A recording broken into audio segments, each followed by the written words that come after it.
because I just don't have time to prepare another class. It takes about 40 hours to do one of these sessions, and it takes.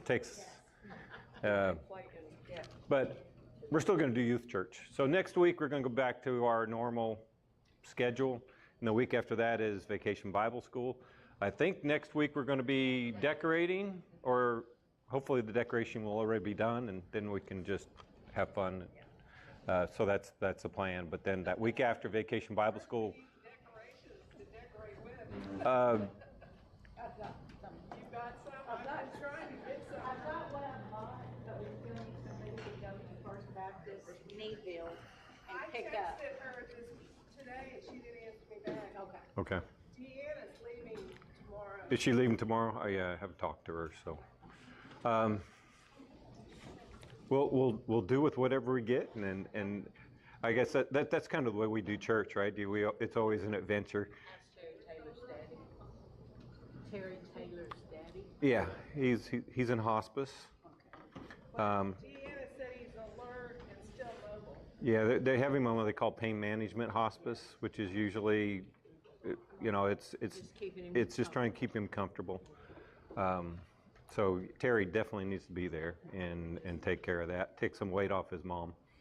So I know there's a lot of other health stuff going on in the church. Roxy has problems too. Yeah, and we need to just be vigilant in our groups with the people that are facing issues, and pray for them. I always hesitate making a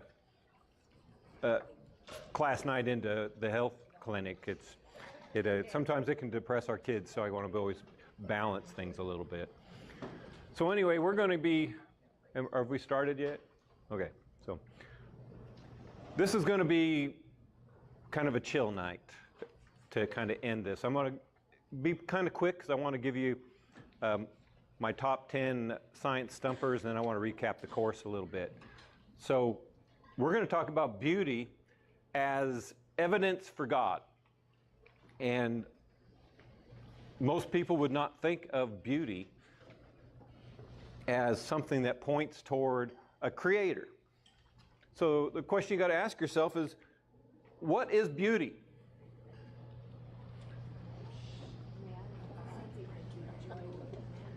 Something you enjoy looking at. What else? What's beauty?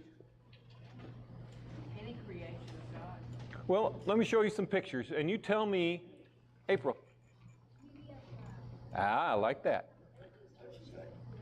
Love. Love is beautiful, right? Is this beautiful? Yes. This is actually the prettiest beach I've ever been on in my life. And I've been on beaches on every continent except Antarctica. This is Angelica Beach in the Philippines, not very far from where we go. Not a person. Crystal blue water, white sands. I find this beautiful. What about this? Some people would find this beautiful.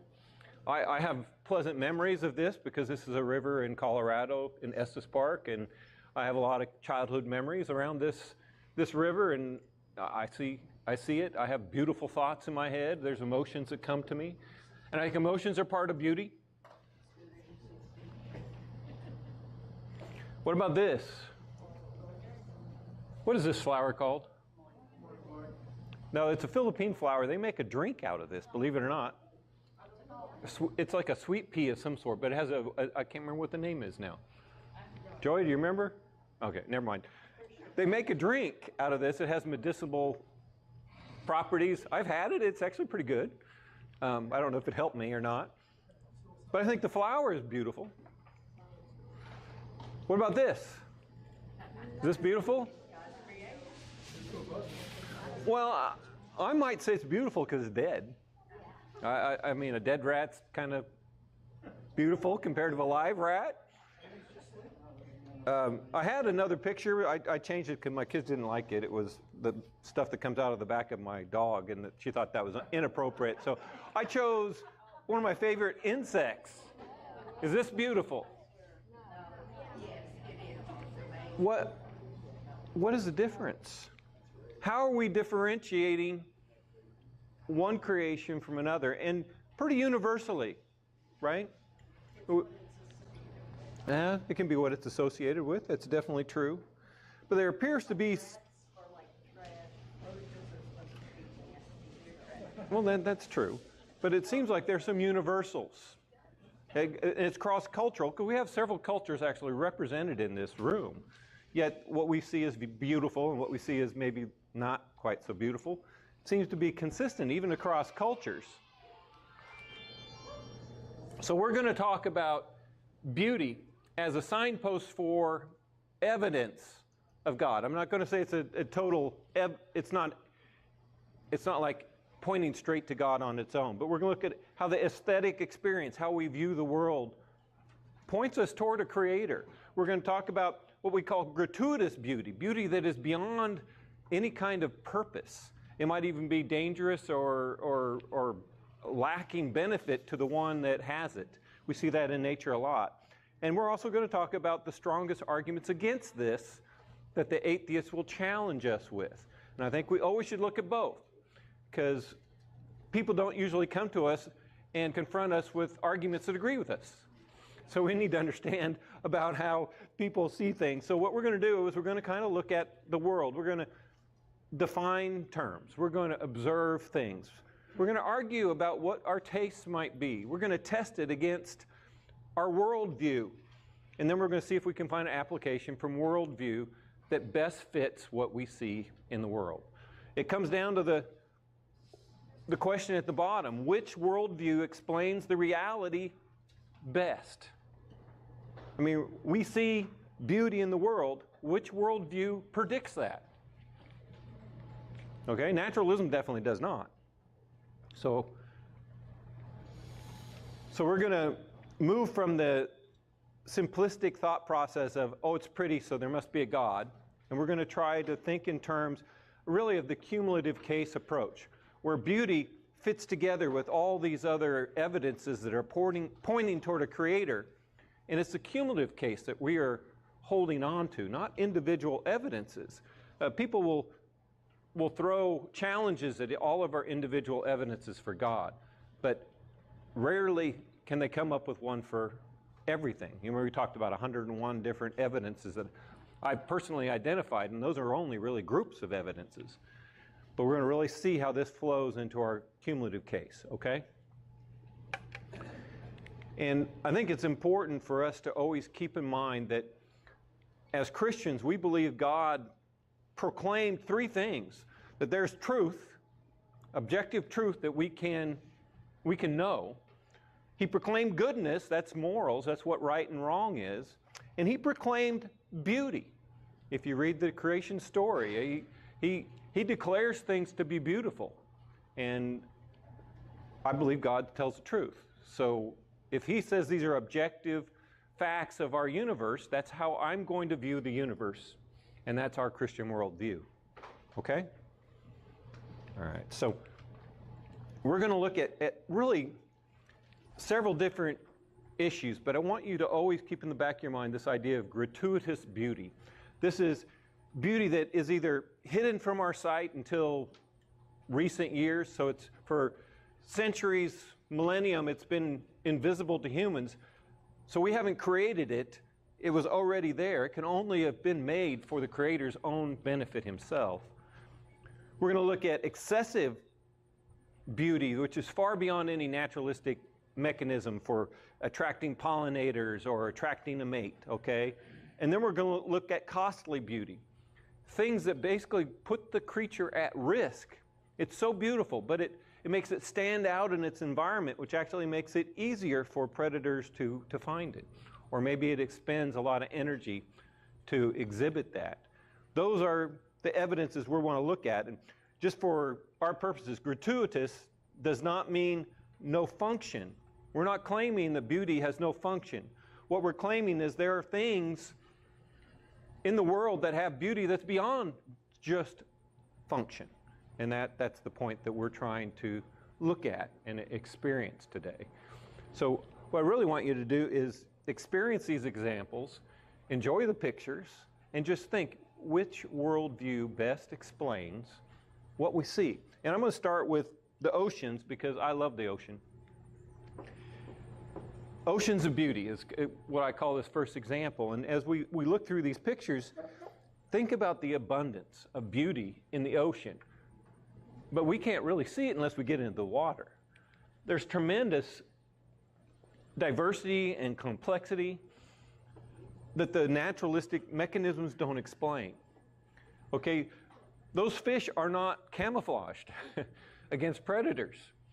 Okay, you can only take the idea of reproduction so far.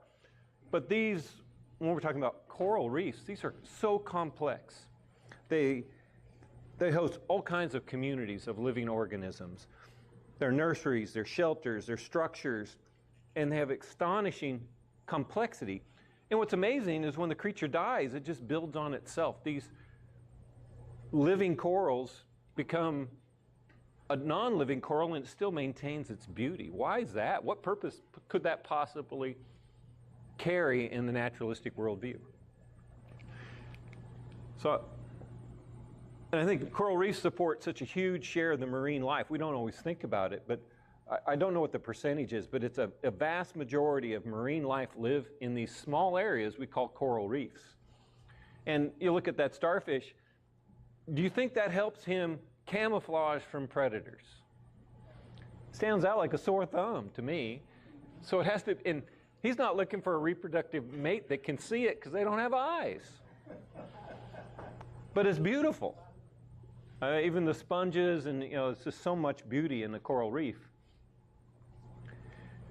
And their beauty is not just a surface decoration. I think that's important to understand, that this beauty generates a habitat. There's relation between these animals that goes beyond the sheer beauty that we see. And then the complexity is just amazing. I love these pictures, and when you really study them, the deeper you study, the more complexity you see, the more beauty you can see in these images. Yeah, I think about the sponges. I mean, that shape I can explain biologically, but it's beautiful. Why does the biological function look so beautiful? It could be different. It wouldn't have to have such amazing form. Or I like this one. This is actually Gulf of Mexico in deep water, and I don't know what the plant is, but the crabs and the sea urchins and the starfish, it's quite elegant. This is huge. This is something that's probably 8 feet, 10 feet across. And do you guys know what that is? The blue one? What is it? Do you know? There were a whole bunch of them washed up in Galveston this spring. They're called blue dragons. It's a sea slug. They're about that big. Incredibly beautiful. And they're not poisonous, but the problem is they eat poisonous things. They feed on jellyfish, and then they absorb the poison from the jellyfish and they can give it back to you. You got to be a little careful with them. But look, yeah, I mean they eat box jellyfish, Portuguese man-o'-war, and these are teeny little things. But I find it quite beautiful. I mean, the color is stunning, and I can't see what possible naturalistic reason for that. But I think I just have to think about that beauty. So let's think about how we would turn this into an argument for God. First is, beauty is a real experience. When you see those pictures, you have an emotional experience, reaction to the beauty that you see. And so from a Christian world view, we explain it because there's value there. We see a value in those creatures, in those landscapes. That's because we believe God is the creator of those things, and God loves beauty just as much as we do. So we put purpose to beauty because we believe our Creator made it. That's really the Christian worldview. And so we're going to see what it looks like as we look at different levels of beauty. Next one is just living organisms in general. The beauty of life. This is the morph butterfly. I don't know if you know much about this butterfly, but if you put it under a microscope, the wings have an amazing matrix structure. It gets more beautiful as you look at it microscopically.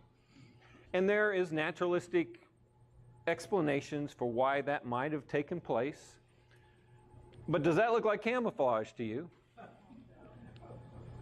No, and in fact, you look just at butterflies, they're so beautiful, but blue on pink and yellow on pink is probably not preventing them from being eaten. And we see this throughout, in butterflies alone. You see it throughout creation. This beauty is costly to these creatures because it puts them at risk, right? What about this one? One of my favorite birds. Peacock. That's what I would call gratuitous, or maybe over the top. And I always, when I used to be around the zoo a lot, they had a lot of peacocks. This is back in Omaha, and man, they have attitude to go with that beauty. Okay, they know they're pretty. But a predator can see that bird from a mile away. I don't think it helps it stay alive. And I've been around these birds a lot in my life, and I've never seen that the females care what they look like. The males are good, no matter whether the tail feathers are there or not. So, and then just here in Texas, we have a vast array of amazingly beautiful birds. Kingfisher, the lower is cardinal, spoonbill. The painted bunting you find in the West a lot, orioles, and then the one in the middle is a hummingbird, which is native for Texas, is mostly in the west part. It's called the Mexicana violator. I mean, it's amazing. I mean, look at the color. Do you think in the habitat they live in, do you think that's camouflage? Not really. Green and brown, but it's beautiful. And I think it's beautiful because I think our Creator loves beauty. What about eggs of birds? This is a robin egg, a mockingbird, and a blackbird. Do you think that protects those eggs from being seen in the nest? Makes it pretty easy to see them in the nest, actually, and they're so stunningly beautiful. The pictures actually don't do them. They're far more beautiful than the pictures I selected. Let's just put it that way. And then I'm sure you guys know this next one. You guys ever drive in the hill country in the spring and see things like that? Or this? Does it have to be beautiful?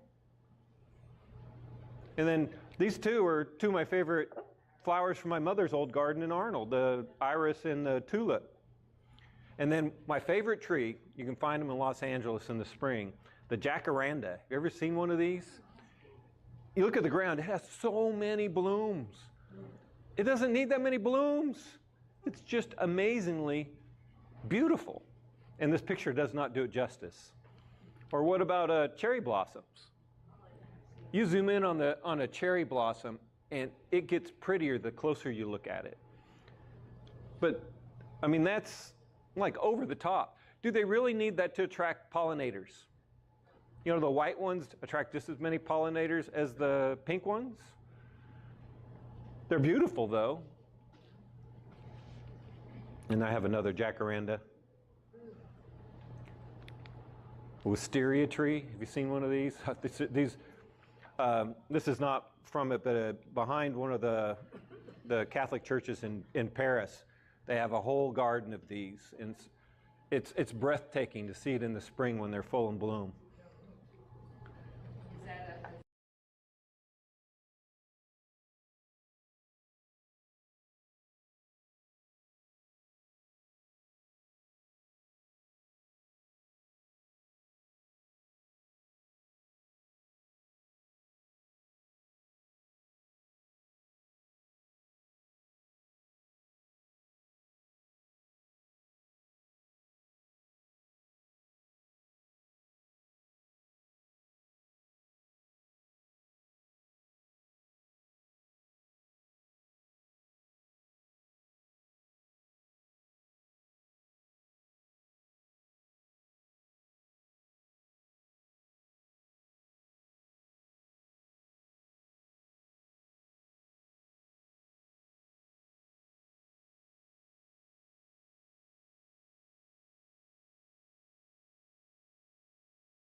remember right, is west coast of Mexico. I think Mazatlan. I think my wife actually took this picture. I don't remember for certain, but I find that beautiful. The reds and the yellows, I find it beautiful. What about a waterfall? Does anybody find this beautiful? Yeah. I can hear it when I see it. Can anybody have that sensation that you can hear? This is actually Big Bend here in Texas. I've never been here, but I think that's beautiful. I don't know, has anybody been Big Bend? Have you seen that? Okay, I don't know exactly where it is. Yeah, someone told me that this is Big Bend. Or what about this? Can you see the rainbow? There's actually two rainbows there. This again is hill country, right here in Texas. Have you ever flown and seen a cold one? I have. And the shadow of the airplane in the middle of it? I've seen it where it looks like it's following the plane, right? Because it does, right? It's all, rainbows are point of view, right? That's the reason you can never get to the end. But I find a rainbow beautiful. I'm sure there's more beautiful pictures, but I wanted a real picture. How about this? Grand Canyon. The southern rim of the Grand Canyon is actually one of the most awe-inspiring locations I've been in the world. You sit there and you look at that and the colors and how it changes as the sun moves over it. It's beautiful. Why is it beautiful? It's rock. It's dirt. Why is dirt beautiful? Because God loves beauty, right? Okay. What about this one? Anybody know what this one is? I know Patrick does. I know Patrick does. Anybody else know what this is? Yellowstone. Yellowstone. Does anybody know why it has the colors? Yeah, kids, be quiet. The Achaeas, yeah. Achaeas, yeah. So, yeah, it's the heat. They put them in a different group. They're no longer called algae. Now they're called a group called Achaeas. Biologists. It's archaic, but it's beautiful. I mean, you look how big it is, and I mean, this is just one of the pools. I mean, something like an algae bloom in a sulfur pit is beautiful. I mean, think about what I just said, and it doesn't sound very beautiful, but when you look at it, it's amazingly beautiful. It was not a volcano at one time? It's a giant cauldron. Well, the whole park is a dormant volcano. What about this one? Anybody been here? This is in Arches National Park. You see the little person down there? It's huge. And the rock, again, is beautiful. It's like the Grand Canyon. I find that beautiful. How about this one? This is Mount Fuji in Japan. I think I took this picture from Tokyo. I don't remember. But looking at that mountain, how can you not believe in God? It's so amazing. I mean, the beauty in nature is kind of overwhelming. I believe nature is our second revelation from God. He gives us the Bible and He gives us nature. And if you didn't have the Bible, how can you deny the existence of God when you see creation? So, okay, how do we formulate that into argument? Is there a fit between mind and world, our perception and what we see? We say there's a beautiful world. We see symmetry in music, mathematics, and just that feeling of awe that we get. And we say that God made us with a beauty-receiving mind because He has a beauty-receiving mind. And that's how we would formulate our argument. But of course, the atheist is going to challenge us. Kind of a argument against the first point, though, too, is, I mean, where's the utility in spending time to appreciate beauty, right? Like, if it's all just evolutionarily based, it's like, at the end of the day, we're wasting time by, spending that time looking at something, right? Rather than just, like, acting. Not just us. In nature, I mean, have you ever watched the rainforest birds do their little mating dance? How's that functional for reproduction, okay? I mean, it's amazing. But there's a lot of that wasted energy on things about beauty and nature that not just human. Go ahead, Patrick. We were a couple of years ago on the New River in Virginia, and beautiful place. We're at a cabin at the end of this road, and there was a tree line on the river, and there was a meadow, big meadow in front of it, and at night, there was literally tens of thousands of lightning bugs in those trees. Oh, it was like looking at the Milky Way. Yeah. And we got everybody down, and as we were standing in the meadow looking at it, I looked to the right, and there was a herd of deer in the field, and they were staring at them. They're enjoying the same beauty that we do, right? They're appreciating the same beauty that we are. And I truly believe that living things can enjoy beauty because I've experienced it and I've seen it in creatures. But the atheist is going to object to our concept and say beauty is just a projection of our mind. We just made it up, basically. Beauty is a mental response. It's not a feature of the thing we're looking at. It's a strong argument. They'll say different people disagree on taste. That's true, but we just proved when we started that 100% can see beauty in things, even though they don't think it's the prettiest thing you've ever seen. You know the difference between the dead rat and the flower, right? And I think most people would recognize that difference. You know, another thing is, it's not just sight though, right? It's also in terms of taste. Like we think of beauty typically in terms of sight, but beauty is just appreciation, right? It's like being able to understand that something is more preferable to another thing. But we do the same thing with food, with certain smells, and it's not always evolutionarily based, right? Like we have some tastes that we prefer that aren't necessarily better for us, don't provide as much energy as other things, right? We have some smells that we prefer that may not like take us into the best areas, but it's something that we would like to surround ourselves with. Well, and music is the same way. It's the only other one I mentioned, and he's right. Our senses take in beauty. It's not only with our eyes. I'm concentrating on that just because it makes for a nice evening. I play music, but music takes a little longer. Music can put you in a different place. Smells can make you remember things that just make you feel good.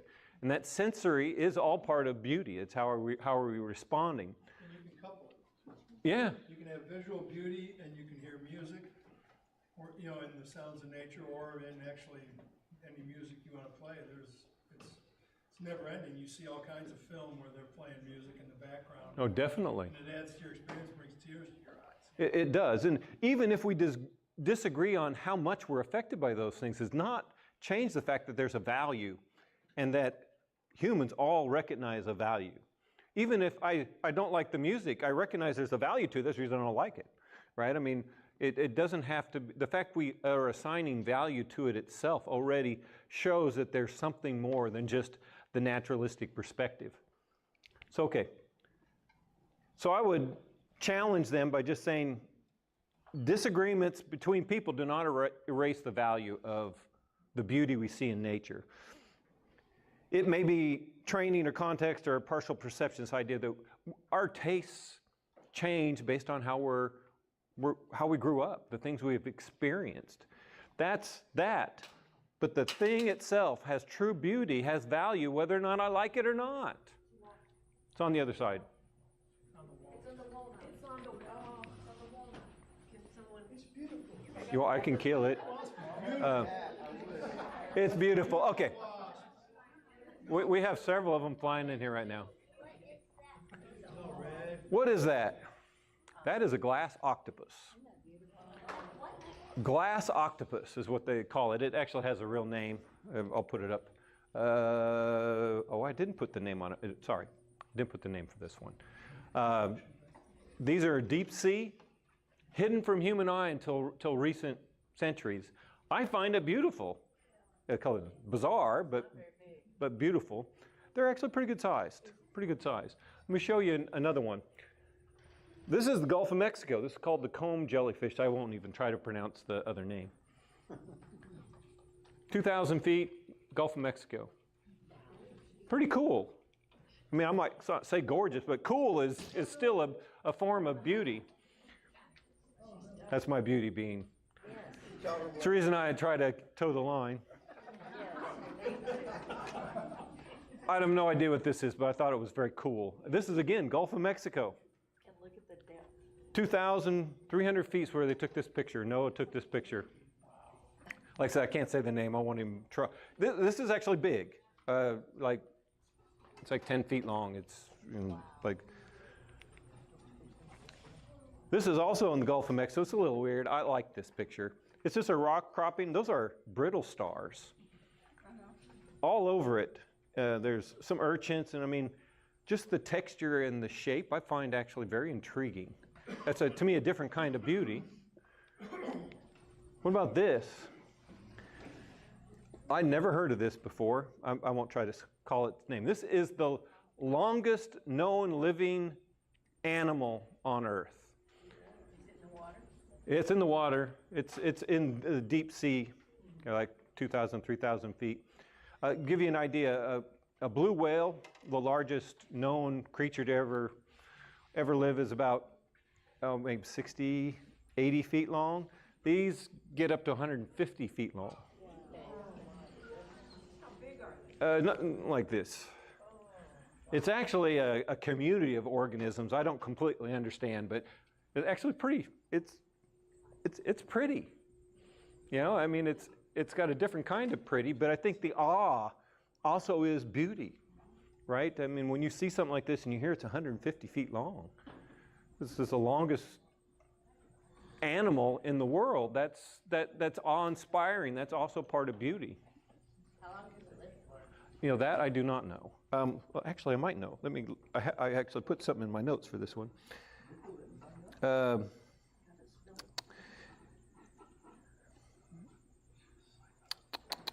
Nope, I didn't get that. Sorry.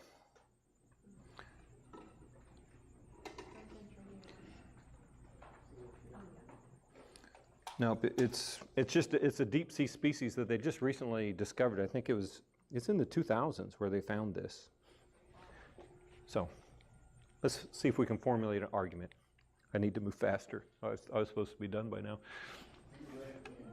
So hidden beauty suggests an overflow of beauty. That would be our argument. Deep sea beauty long existed without humans as witness. We discovered that beauty. Theism can say beauty exists first for God, and then it's a gift to the creatures to experience like us, right? So hidden splendor fits better with worship than it does with waste. We might look at this and say, why is it so beautiful? There's no purpose. Well, God has a purpose for it, and I appreciate what God has done. Just like the outer space pictures you showed. Just like the outer space, and I'm going to get there. So the atheist is going to object, but typically, once you've gone through their previous objections, they go one place, and they always go the same place. They'll say, okay, what about the problem of ugliness and evil? I'll give you that this beauty it's tough to disagree with. But if splendor points toward God, then evil and horror has to point away from God. And we talked about this already, actually, with the problem of evil. Beauty is evidence, but we aren't claiming it's the whole story. We will address the problem of evil and ugliness when we're dealing with that argument.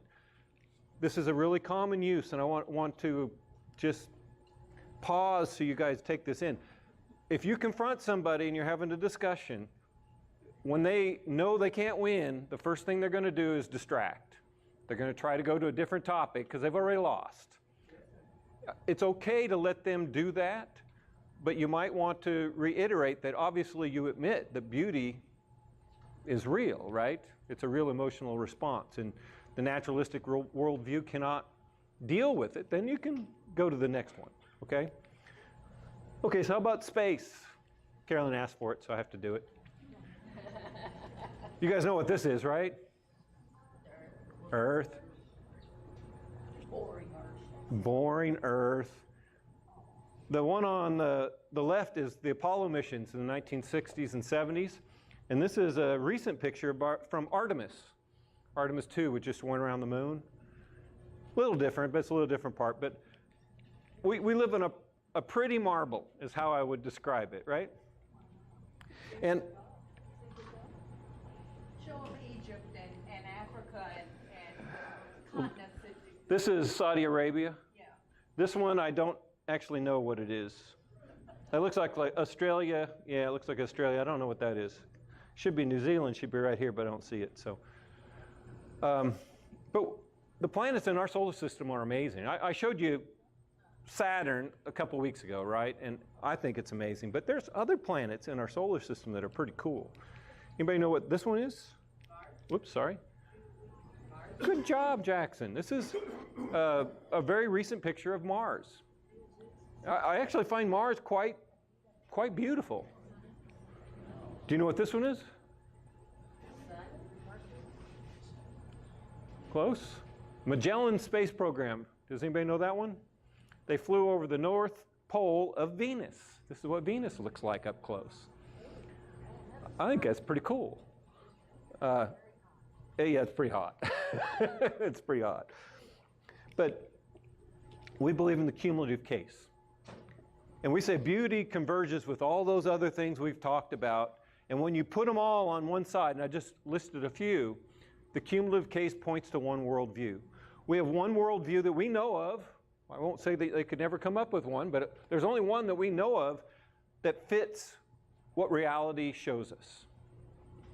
Okay? But of course, our atheists are going to argue with us, right? They're going to say, that's just too ambiguous.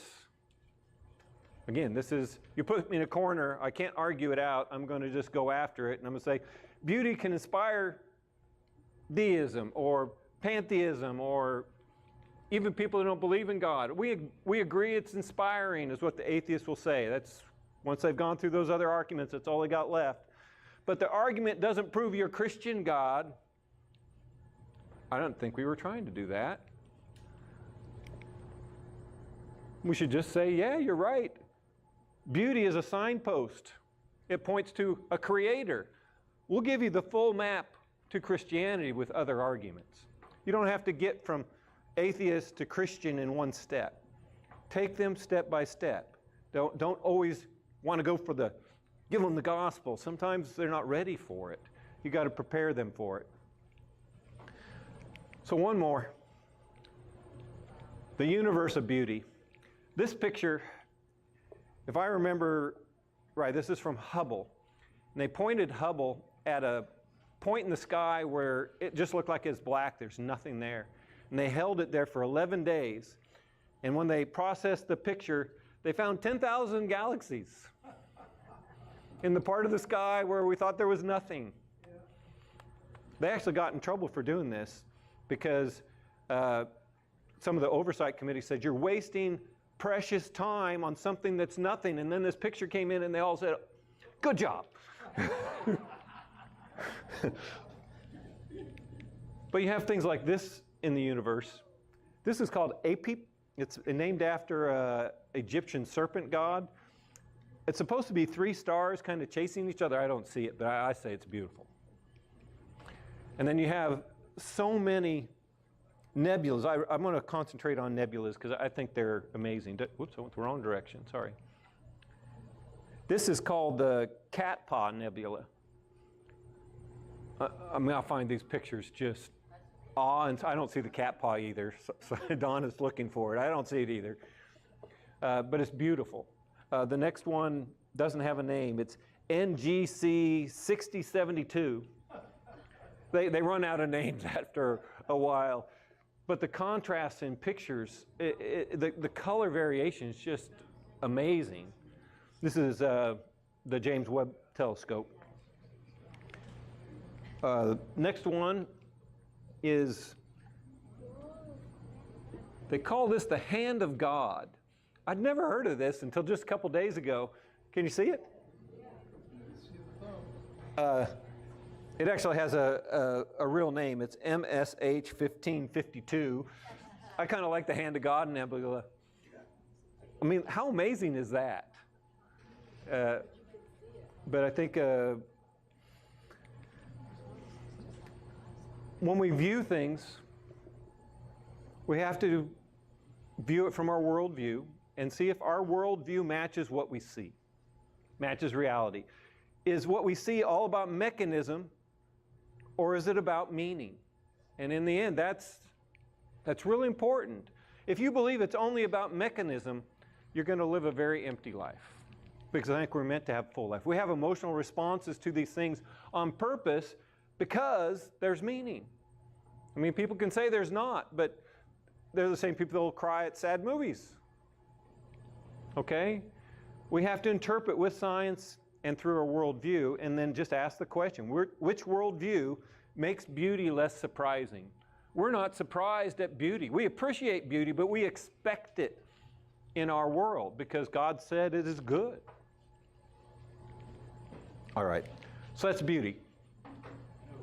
The other thing about it is, so they say that symmetry, right, is beautiful. But it's like if we come from something that's just chaotic, then you would assume that that would be what was beautiful to us, right? Because as that's a good argument. Goes on, we know that that's like going to be the new changes. But it's like we're attracted towards order. You know what I mean? I think that that's kind of. I think that's a great argument. Point, yeah. So I'm going to go really quick through what I was going to do a couple weeks ago, which is the top 10 stumpers of science. I just wanted to give you this.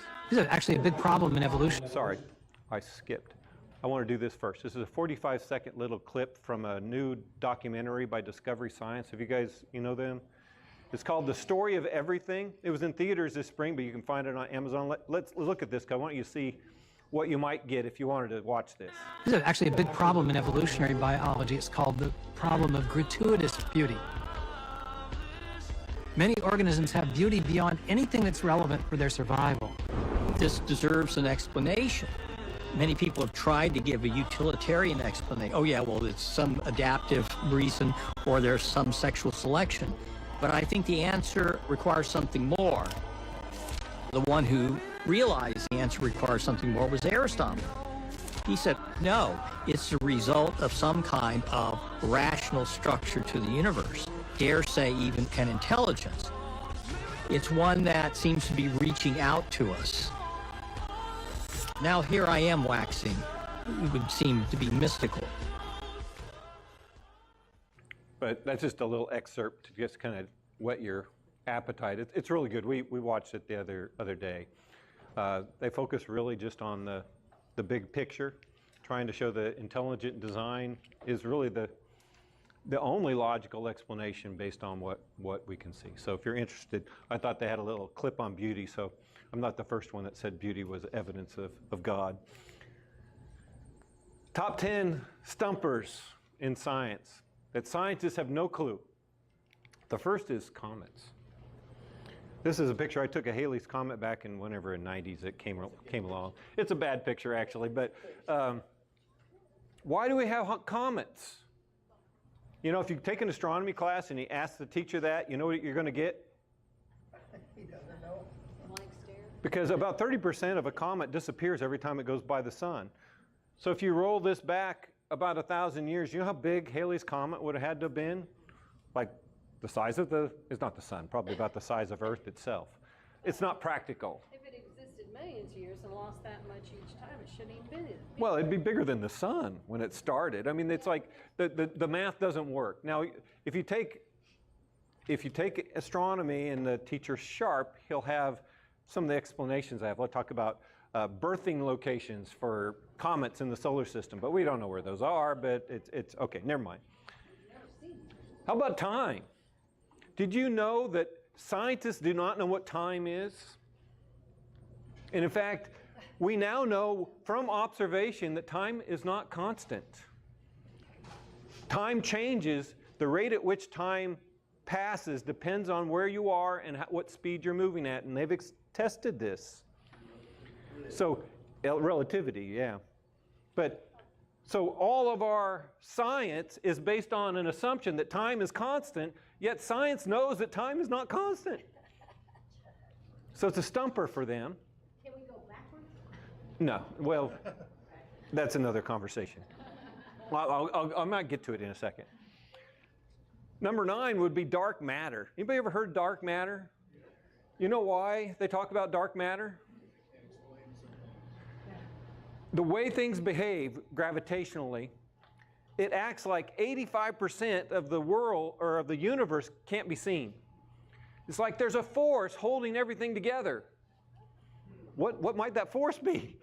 The best estimate is the energy and the matter that we can see is about 15% of the whole universe. So the other 85% is dark matter. I call it the hand of God, but that's just me. They're basically trying to, like, not give you an answer. Yeah, well, they can observe that there must be this force, but they are not willing to accept the obvious answer. The other one is dark energy. Now this one, the universe is expanding, right? And the force that's causing it to expand is most likely this energy that we can't account for. So about 70% of our known universe is thought to be this dark energy. Another 26, 27% dark matter. That leaves a paltry, 5%, which is the matter and energy that we can actually observe. So 95% of the behavior of the universe is due to something that can't be seen. Gosh, what do we think it is? But it's some scientists. And then this one, I put this one in. I couldn't find anybody who ever talks about this. Have you ever thought that the universe is expanding? Into what? Yeah. Into what? They don't know. There's not a single scientist will even give you a guess at that one. They say, well, there's things leaking in from other universes is the latest one or whatever. And then we have the theory of relativity. Einstein's theory of relativity, I loved studying this when I was in school. It's this idea that the fabric of time and space is bent by the mass of the object, like a planet. And I always love these pictures because it makes it look like time-space is two-dimensional, and it's actually four-dimensional. It's like and it sort of works sometimes, except they came up with another theory called quantum mechanics. And guess what? These two theories don't agree. They've been trying to merge them. They've made up a lot of interesting concepts. But there's a challenge between quantum mechanics and relativity, and it appears relativity is not true. In fact, Einstein had to admit that before he died. But has it made it to your science books yet? No, because it's still the best way to model big objects in the universe. And I'll share the reason he had to admit that in a second. Another one, oops, wrong way. Black holes. Kind of what you're talking about, right? You know, there's not a being in the universe outside of God that knows. Because it's black, you can't see it. This is a made-up picture. They have a couple of decent pictures recently, but they don't know what's in the middle. They assume it's so massive that light itself cannot escape, but that is a postulation. Has it ever been inside of it? Nope. We've never been able to put anything, we have never left the solar system, right? So How far away? it supposedly sucks things in, and this is the big dilemma with black holes. If energy and mass goes into a black hole, one, where does it go? Is it destroyed? And in either one of those cases, it destroys the very fabric of the universe, because now we're losing mass and energy, and every scientific model assumes mass and energy are constant. Yeah, so black holes in the conversation of black holes actually makes most of our scientific models, well, they just don't work. It's a stumper. And then there's the multiverse. I love this one. It's right out of the comic books, yet now it's the standard scientific explanation. But you can't observe it, you can't test it, and that doesn't make it science. That makes it science fiction. Also, it doesn't make sense because universe has the meaning of all things. So all they're doing is just changing the word, so that way they can create an alternate explanation. But even if there were multiverses, it would still be a universe because they all touch one another. Well, and God could make more than one universe. I'm not saying he didn't, but there's no proof of this, which makes it science fiction. It's not science. It's imagination. It's beautiful in the movies, but it's a stumper to science because they can't prove it. They just wish it was true. And then multi-ones. Yeah, I get it. You know what happens when you multiply a bunch of ones? You end up with one. Okay. Speed of light. Did you know that the speed of light is not constant? We know it's not constant. But you know every scientific model, including quantum mechanics, assumes that it's constant. It's a stumper.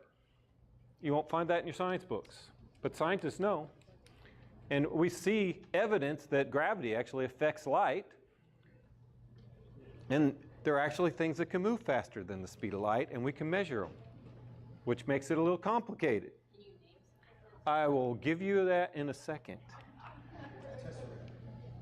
This is number one, stumper, is quantum mechanics itself.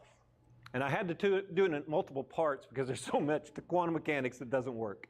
The first one is quantum entanglement. And this is a crazy idea. You have to have an electron and a positron. They're always pointing in the opposite direction.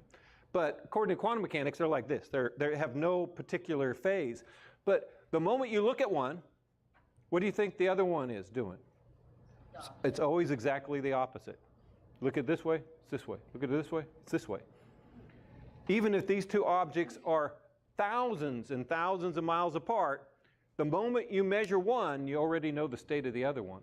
So information is literally traveling faster than the speed of light. And they've actually been able to test this, and Einstein devised a test, and it passed, which is the reason he had to say that, yes, yeah, quantum mechanics fits what is observed, and relativity does not.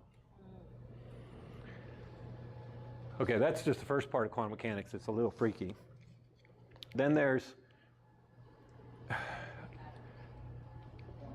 this is called quantum tunneling.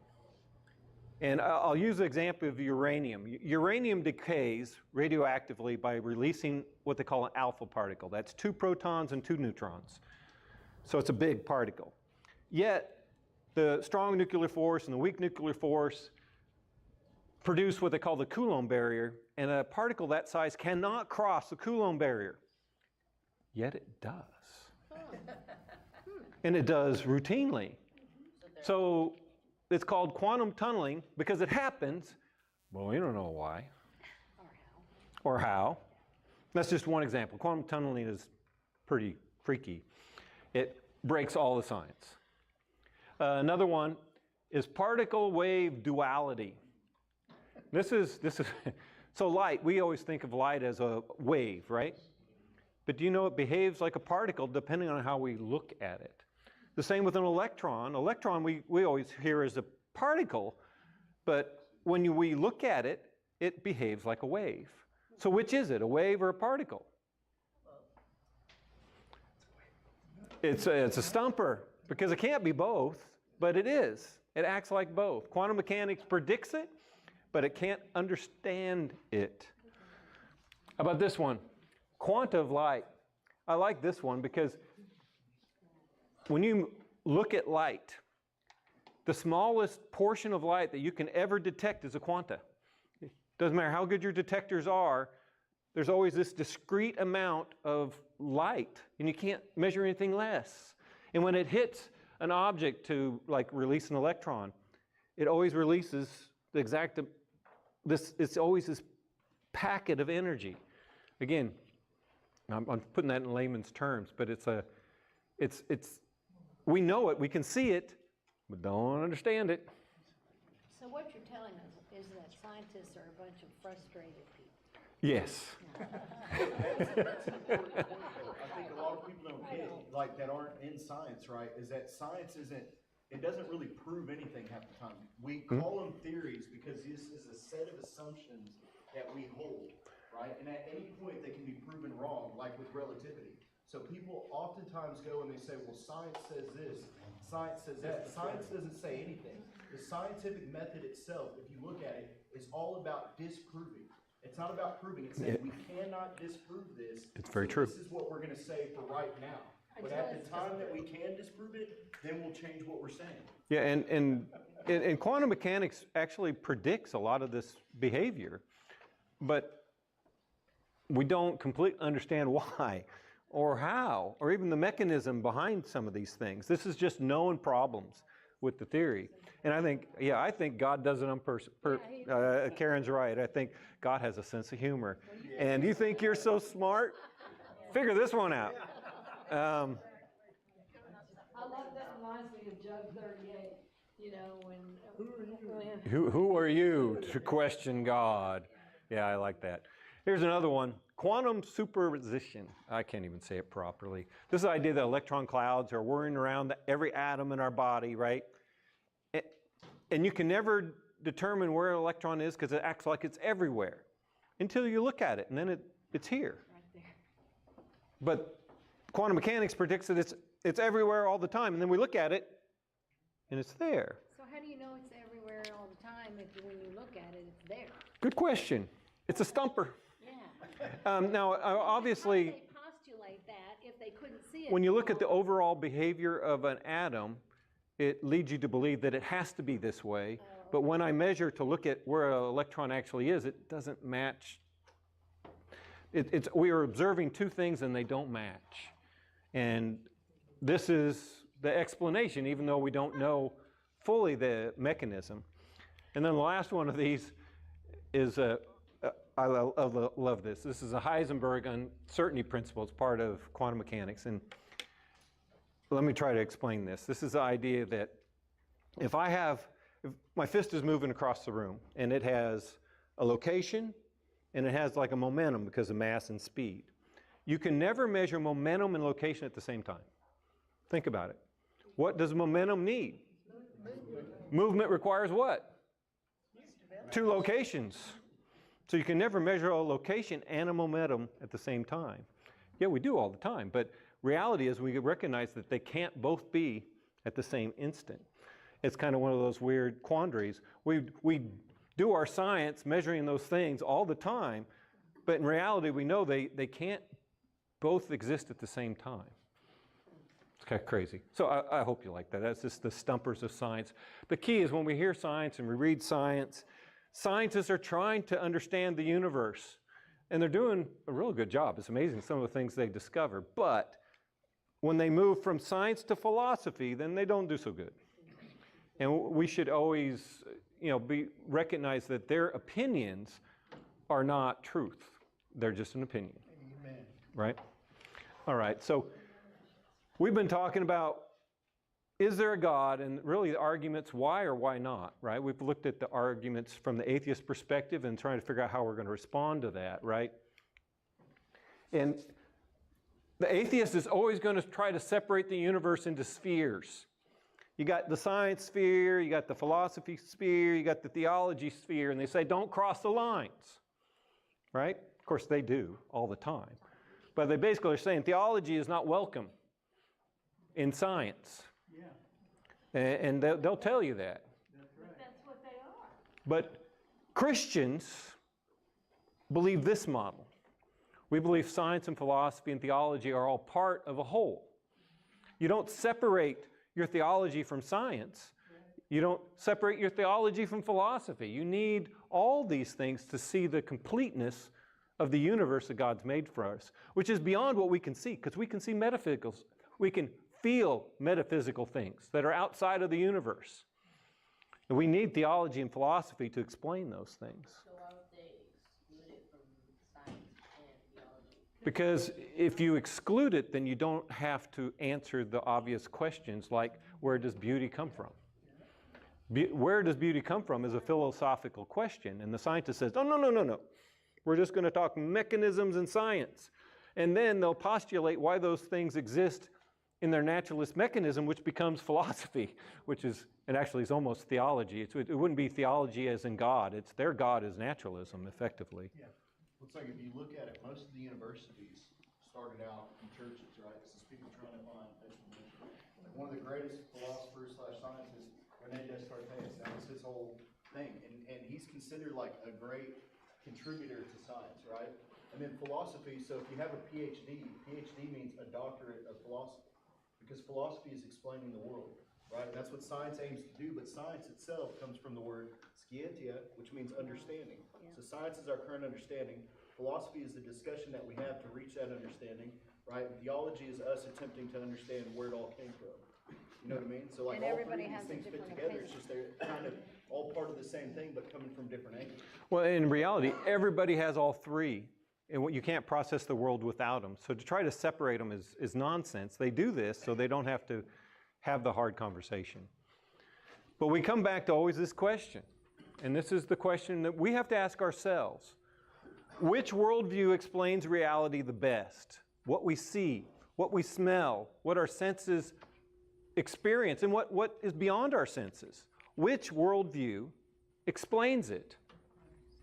Okay? And you'll always come to one worldview, because to date, I've never seen a worldview that can explain the things we talked about today without God existing. And that's really what we've concentrated on, is evidence for God. That's just part of our worldview questions that everybody has to answer these. If you don't answer them, you've answered them, okay?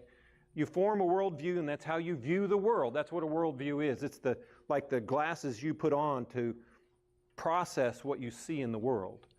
And everybody has one.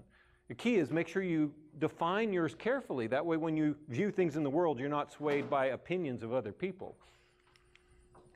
And we talked about what I call 101 evidences for God. We've talked about a lot of these in these classes. You know, some of them we haven't, but it's not about the number. It's about the fact there's so much evidence that there must be a creator. And must is a strong word, but there's no other explanation that's been provided yet for these arguments.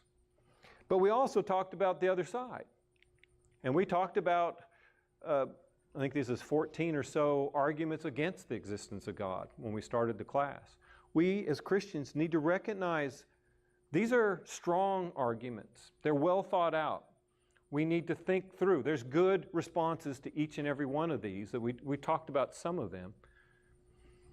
When you run into someone that has one of these views, you need to acknowledge that it's a well thought out view. We got to learn to ask those questions to try to figure out how they got there, and really what is the stumbling block that is preventing them to see the obvious in the world, which is there must be a creator. Because you put 14 against 101, and I know what the teeter-totter does, right?